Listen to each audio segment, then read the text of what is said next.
आपको हालांकि गवर्नमेंट एक बेसिक पे निर्धारित करती है, फिर एक डीए देती रहती है उस पे, फिर टीए देती है, बहुत सारे अलाउंसेस इसलिए देती है कि महंगाई बढ़ रही है तो महंगाई भत्ता हर बार साल में 2 बार बढ़ता है। सैलरी इंक्रीमेंट, क्योंकि लगातार भाई हर चीज बढ़ रही है तो सैलरी का एक इंक्रीमेंट 3% रेगुलरली आपको मिलता है हर साल में।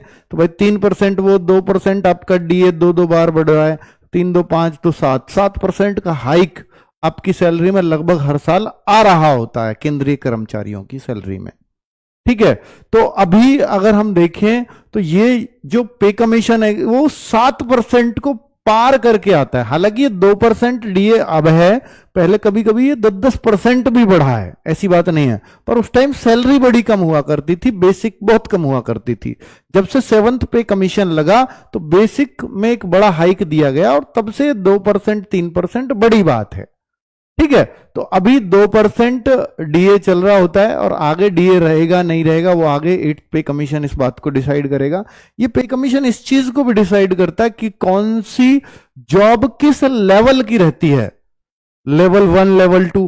अगर देखिए हर बार नए पे कमीशन में नए चेंजेस आते हैं, जैसे 7th पे कमीशन से ये जॉब लेवल वाइज हो गई। इससे पहले जो 6th पे कमीशन आया था उसने ग्रेड पे सिस्टम को चलाया था और उससे पहले बेसिक पे चलती थी।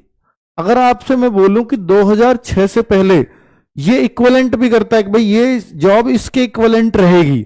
2006 से पहले की अगर मैं बात करूं तो एक सिपाही को प्राइमरी टीचर के बराबर वेतन बनता था, यानी सिपाही प्राइमरी टीचर के बराबर हुआ करता था। और अब एक सिपाही और प्राइमरी टीचर में बहुत अंतर है। सिपाही लेवल 3 पे है, प्राइमरी टीचर लेवल अब जो 6 पे चला गया है। कितना अंतर आ गया है। तो ये 6th पे कमीशन में चेंजेस हो गए थे। ठीक है, तो ऐसे बड़े बड़े चेंजेस भी देखने को मिल जाते हैं पे कमीशन के माध्यम से। अब मैं बताता हूं कि भाई इस पे कमीशन में किसकी कितनी सैलरी हाइक आ सकती है और क्या डिमांड चली है और क्यों ये बात आई है पे कमीशन की। पहले भी सरकार ने इसको रोते रोते दिया था क्योंकि सरकार के बजट पे बहुत लोड पड़ता है, क्योंकि भाई 50 लाख से ज्यादा कर्मचारी हैं, 65 लाख पेंशनर हैं केंद्र सरकार के, उन सब की सैलरी अगर बढ़ा करके देनी है तो दुगने से भी ज्यादा लोड एकदम से बजट पे आ जाता है। और आपको पता है कि देश का अधिकतर बजट सैलरीज में जाता है ना।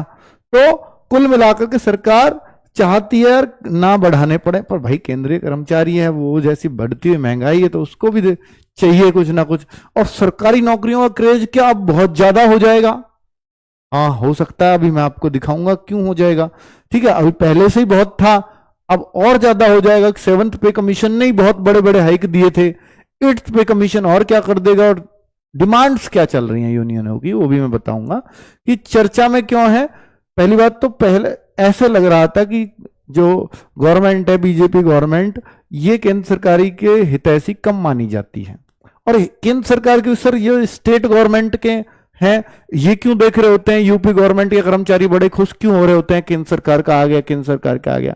वो इसलिए खुश हो रहे होते हैं कि जब पहले सबसे पहले केंद्र सरकार लागू करती है, अगर केंद्र सरकार ही लागू नहीं करेगी तो स्टेट में आएगा ही नहीं 8th पे कमीशन, और केंद्र सरकार में आ गया तो स्टेट में आना ही आना है, चाहे हो सकता है 1 साल बाद आए, 6 महीने बाद आए या 7 के साथ आ जाए, वो बात अलग है। पर स्टेट वाले भी बिल्कुल केंद्र सरकार का मुंह देख रहे होते हैं इस दौरान। तो चर्चा में क्यों है मैं आपको बता देता हूं कि इससे पहले बिल्कुल ये उम्मीद नहीं लग रही थी कि 8th पे कमीशन ये देंगे भी या नहीं देंगे, लेकिन इन्होंने एक अच्छा काम किया। 16 जनवरी को केंद्रीय मंत्रिमंडल द्वारा ये घोषणा कर दी गई और ये अश्विनी वैष्णव जी ने आकर के बोला कि भाई हम जो है नए पे कमीशन आयोग का गठन ये सब चल रहा है। तो फिर बड़ी खुशी की लहर दौड़ गई कि चलो पे कमीशन तो मिलने वाला है। ठीक है, तो नई सैलरी बेस देखिए क्या होता है पे कमीशन को, अभी मैं आपको बता देता हूं। एक फिटमेंट फैक्टर दिया जाता है, फिटमेंट फैक्टर की सैलरी को डबल कर दो, 2 फिटमेंट फैक्टर हो गया। सैलरी को 3 गुना कर दो, 3 फिटमेंट फैक्टर हो गया। सैलरी को 2.5 गुना कर दो, 2.5 हो गया फिटमेंट फैक्टर।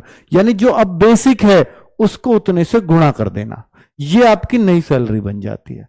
फिर आपको जो डीए मिलता है, डीए को 0 कर दिया जाता है, भैया ये फिटमेंट फैक्टर के हिसाब से इसलिए बनाई है। हालांकि उसके अलावा भी ट्रेवलिंग अलाउंस या टीपीटी जो अलाउंस होता है वो भी आपको मिलता है, और भी कई तरह के हाउस रेंट अलाउंस, एचआरए जिसको बोलते हैं, वो बहुत बड़ा सैलरी में एक हाइक देता है कि भाई आपने अपना घर ले रखा है या किराए पे घर ले रखा है तो फिर आपको एचआरए मिलेगा, आपने सरकारी घर ले रखा है तो एचआरए आपको नहीं मिलता। ठीक है, जैसे कोई ट्रेनिंग में जाता है, पुलिस वाले ट्रेनिंग पे चले गए तो उस दौरान आप उनको एचआरए नहीं मिलेगा क्योंकि उनको घर गवर्नमेंट ने दे रखा है, आप घर थोड़ी ले रखा है, आपने अपने पास रख रही है गवर्नमेंट, आपको ट्रेनिंग का खर्चा वो उठा रहे हैं। तो जैसे अगर मैं बोलूं कि फिटमेंट फैक्टर क्या होता है, गुणा 2, दुगुना करा तो बेसिक सैलरी का दुगुना कर दो, ये 2.57 है फिटमेंट फैक्टर, 2.57 पिछली बार जो 7th पे कमीशन आया था तो फिटमेंट फैक्टर दिया गया था 2.57 और इसने इतना तगड़ा तहलका मचाया था सैलरीज में।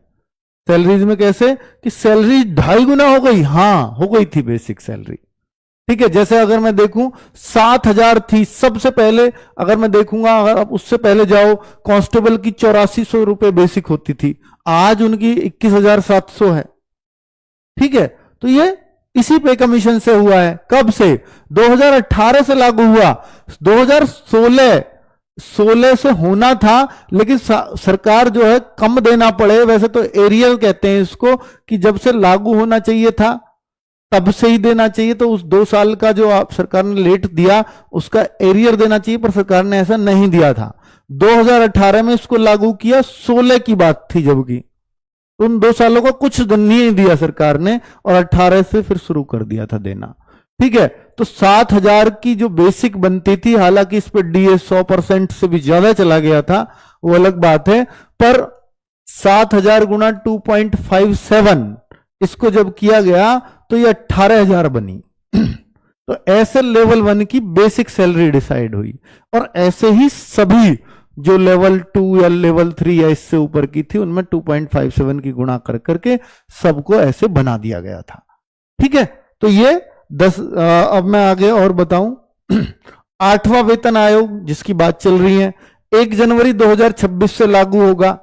लागू रूल यही है, पर सरकार से कि भाई 1 आध साल का कम देना पड़े तो इसको ले जाते खींचते खींचते लागू करने में 2027-28 आवा देती है। तरीका तो यह है कि अगर आप सरकार 2027 में लागू किया, मान लीजिए अप्रैल में, तो इतने दिन का सरकार जो है पीछे की बैकलॉग की सैलरी को एरियर कहते हैं, तो उस दौरान का जो अंतर है सैलरी में वो देना चाहिए सरकार को, पर नहीं दिया था पहले। तो ये सरकार की मर्जी पर डिपेंड करता है, जैसे भी है। ठीक है भाई, उन्होंने किस तरह से किया है। तो लगभग 50 लाख केंद्र सरकार कर्मचारी इस पर लाभान्वित होंगे और 65 लाख पेंशनर को लाभ मिलेगा। 2026 तक स्थापित किए जाने की संभावना है।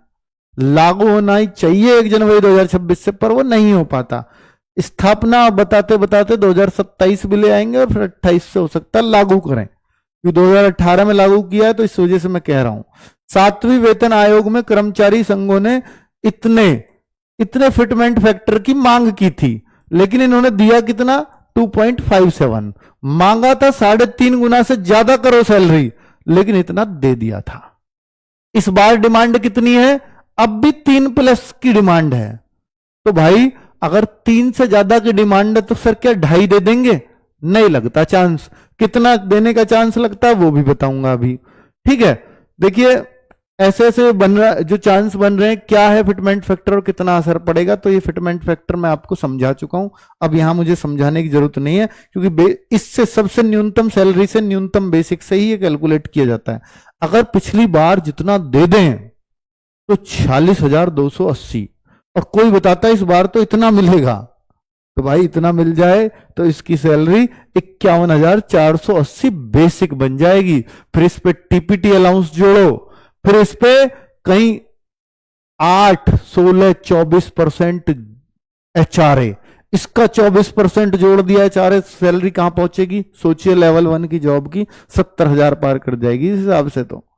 ठीक है, तो ऐसा तो मुश्किल है कि 18,000 वाले की 70,000 सैलरी बन जाए, क्योंकि आज की डेट में उसकी 34-35 बनती होगी 18,000 वाले की। डीए मिलता है ना 55%, इसलिए। चलिए, ऐसे होगी कैलकुलेशन, वो तो मैं आपको बता ही चुका हूं, ये पिछली वाली कैलकुलेशन है। अगर मैं और बताऊं कि भाई फिलहाल जो है कि एक 18,000 जैसे बेसिक सैलरी है किसी की, 18,000 लेवल 1 वाले की बात कर रहा हूँ। लेवल 2 लेवल 3 की सबकी अलग अलग। लेवल 2 की 19,000 800 या 900, 19,900 है। लेवल 3 की 21,700 है। लेवल 4 की 25,000 कुछ है। लेवल 5 की 29,000 कुछ है। तो लेवल 6 की 35,000 कुछ है। ठीक है, तो इस तरह से अलग अलग बनी हुई है। लेवल 7 की 44,900 है। तो इस सबकी अलग अलग बनी हुई है बेसिक सैलरी लेवल वाइज। ठीक है, तो मैं सबसे नीचे वाले लेवल की बात कर रहा हूं, 18,000। तो इस पे ही एग्जाम्पल दे रहा हूं कि जैसे आज की डेट में किसी की सैलरी बनती है तो इस पर 55% इसका डीए जोड़ा जाता है। डीए जो शून्य हो जाएगा नए पे कमीशन में, महंगाई भत्ता जिसको बोलते हैं। ठीक है, आगे डीएनएस अलाउंस अंग्रेजी में इसको बोलते हैं। फिर इसमें जैसे कोई दिल्ली जैसे शहर में रहता है तो 30% एचआरए, पहले 24 था अब 30 कर दिया है, 30% एचआरए बनता है। इसका 30% वो जुड़ेगा दिल्ली जैसे शहर में जिसकी ड्यूटी है, चंडीगढ़ जैसे शहर में ड्यूटी है, मुंबई में ड्यूटी है, चेन्नई में ड्यूटी है, तो उनमें 30% एचआरए बनता है क्योंकि ये महंगे शहर हैं। तो 5400 तो एचआरए ही बन जाता है, प्लस 55% इसका ये जोड़ोगे तो 18 पंजे 90, तो 9,500 रुपए ये बन जाएंगे। तो 18 9 27 5 32, तो सीधी सीधी है। फिर टीपीटी अलाउंस 3,000 कुछ वो बन जाएगा। तो इस तरह से ये भी सैलरी 35-36,000 के आसपास पहुंच जाती है आज की डेट में। लेकिन अगर ये फिटमेंट फैक्टर वाला लागू हो गया तो मैंने अभी 51,000 बना के आपको दिखाई, अभी और थोड़ा सा और डिटेल में समझाऊंगा इस बात को। तो ये चीजें इस तरह से काम करती हैं बच्चों। ठीक है, और ये भी एक बात चल रही है कि सरकार ने ये तो कम से कम इतना तो कर ही देगी। ये बोल रहे हैं कि अगर सबसे न्यूनतम भी दिया तो जो लेवल 1 वाला है उसको लेवल 2 वाला पकड़ा देंगे। वह अब लेवल 1 ये चलेगा 19,900 से, और लेवल 2 को लेवल 3 वाला दे देंगे, लेवल 3 वाले को लेवल 4 वाला। ये सबसे न्यूनतम है ये, पर इसमें तो कितना ही फिटमेंट फैक्टर आया है, बहुत कम, 1 पॉइंट कुछ ही आएगा। ठीक है, चलिए, तो अभी जो 3 फिटमेंट फैक्टरों की बात चल रही है जो संज्ञान में आए हैं, वो इन 3 फिटमेंट फैक्टरों की बात चल रही है कि भैया सबसे कम भी दिया तो 1.92, मतलब इसके ही चांस सबसे ज्यादा लग रहे हैं 8th पे कमीशन में। 1.90 या 1.92 को दिया जाएगा, क्योंकि अगर 2.57 पिछली बार दिया था, अब 2.5 देंगे। उस टाइम 7,000 से 18,000 हुई तो 11,000 बढ़े। आज 2.57 देंगे, 18,000 से 51,000 हो रही है, ये 46,000 हो रही है जो भी है। मैं अभी अगर देखूं 2.5, हाँ ये 46,000 हो रही है। तो जब तो 7,000 से फिटमेंट फैक्टर से 11,000 बढ़ रहे थे, आज देखना कितना बढ़ रहा है, आज 28,000 बढ़ रहा है। तो भाई इतना बढ़ना, इसलिए 11 एक और बढ़ रहा होता तो शायद ये फिटमेंट फैक्टर मिल जाता है, 11 की जगह 15 बढ़ रहा होता मिल जाता, पर ये बढ़ कितना रहा है उसको देखो, तो इतना फिटमेंट फैक्टर मिलने का चांस ही नहीं लगता किसी भी तरीके से। ठीक है, तो फिटमेंट फैक्टर जो न्यूनतम लग रहा है जिसका हिसाब, वो 1.90 1.92 के आसपास लग रहा है कि ये शायद दे दिया जाएगा।